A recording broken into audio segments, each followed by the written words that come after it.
Thank you. And thanks to the organizers for inviting me to this wonderful conference in this beautiful city. Never been here before. Come back, sure, I hope. I get the feedback. I've been listening to previous presentations, and I was struck particularly by the opening speaker's, Dr. Ivan Blisnev's remarks on the debate on copyright that we're having everywhere in the world, here in Russia, but also elsewhere, which is hovering between two extremes. One is total internet freedom, everything goes, and the other one, total copyright protection, nothing goes. Being an academic, of course, I don't believe that either one of these approaches is a good one. I think copyright protection is very important, particularly protecting authors and performers is very important. But so are user freedoms, freedom of expression, freedom of creation, freedom of competition, consumer freedom. So the real challenge of this debate, and any debate on copyright here or in any other country of the world, is finding a balance between these two conflicting approaches. And a very important role in finding that balance is the instrument of limitations and exceptions to copyright. In the European Union, where I'm from the Netherlands, but also in many other civil law jurisdictions, South America, parts of Asia, Africa, and certainly also including Russia, which is also from the civil law tradition, copyright law provides for a closed list of limitations and exceptions, which states rather precisely what is allowed without permission of copyright holders. An example, private copying. It's allowed almost everywhere in the world. Another example would be quotation, quoting from somebody else's work in the context of a review, for instance. Or a third exception would be using work in the context of media reporting for educational uses.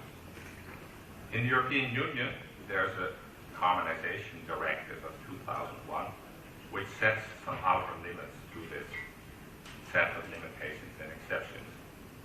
We in Europe call it the shopping list. There are about 21 permitted limitations on that list.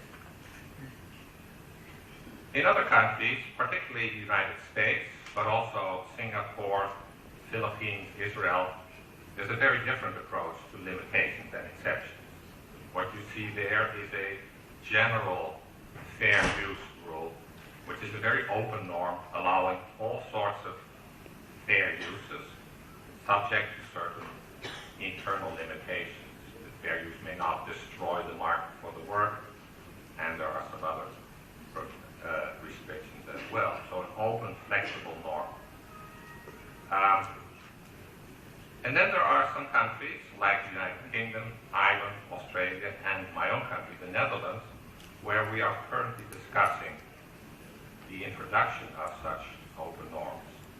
So this is a hot topic in many parts of the world that I would like to talk to you, because I strongly believe that we should have such open norms in our copyright system to make it really work. There's an increasing need for flexibilities due to technological development, technological change, which has to do with the fact that the legislator can never keep up with technological change. Technological change is going so fast that the legislator cannot follow up and follow each new development, change the law every month. This is impossible. So we need some openness, some abstract norms to make the system work, and that's why we need flexibility. Where do we need flexibility? You may want to give some examples. Where? I'll give you a few. One famous example, and you see it in all the copyright literature nowadays, creative remixing. Think of YouTube, all the funny videos on YouTube. But I'll give you another example, not on YouTube, but a video nonetheless. This is from the United States. One of my favorite funny websites, Bad Lip Reading. I'm not going to show it to you because we don't have the time. you have to listen to, because otherwise it doesn't work. This is American politicians saying very strange things. You probably think they always say very strange things, but the things they say here are words that are put into their mouth, but it looks like they're really saying it. Have a look at the site, and you'll know more. This is an example of creators remade